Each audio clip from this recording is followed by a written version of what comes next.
আফগানিস্তানকে হারিয়ে টি-20 বিশ্বকাপে সুপার 8-এ খেলাটা স্মরণীয় করে রাখতে চায় বাংলাদেশ। অন্যদিকে আফগানিস্তানের লক্ষ্য জয় নিয়ে সেমিফাইনালে খেলার আশা বাঁচিয়ে রাখা। ওয়েস্ট ইন্ডিজের সেন্ট ভিনসেন্টে বাংলাদেশ আফগানিস্তানের মধ্যকার খেলাটি শুরু হবে বাংলাদেশ সময় মঙ্গলবার সকাল 6:30টায়। আরও জানাচ্ছেন পরাগ আরমান। প্রথমবারের মতো টি-20 বিশ্বকাপের সেরাটে উঠলেও পারফরমেন্স দিয়ে মন ভরাতে পারেনি বাংলাদেশ। কোনো রকমের প্রতিরোধ ছাড়াই সুপার 8 পর্বে অস্ট্রেলিয়া ও ভারতের কাছে হেরেছে। সেন্ট ভিনসেন্ট এবার সাকিব শান্তদের প্রতিপক্ষ আফগানিস্তান। টপ অর্ডারের ব্যর্থতা টাইগারদের পুরো টুর্নামেন্টই ভুগিয়েছে।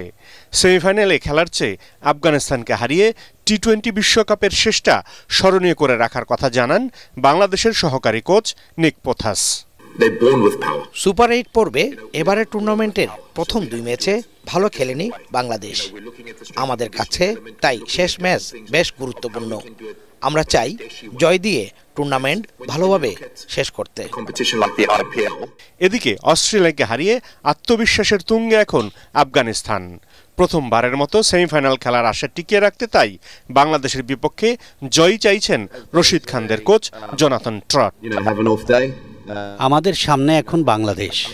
অস্ট্রেলিয়ার সঙ্গে আমরা যেরকম ফিল্ডিং করেছি আশা করি এ ম্যাচেও তা অব্যাহত থাকবে। কখনো কখনো ফিল্ডিংই খেলার ভাগ্য করে দেয়। আমরা জেতার জন্যই মাঠে নামব। টি-20 বিশ্বকাপে এর আগে একবারই আফগানিস্তানের মুখোমুখি হয়েছিল বাংলাদেশ। 2014 সালে আফগানদের 9 উইকেটে হারিয়েছিল লাল সবুজের দল। পরাগ আরমান, এটিএন বাংলা।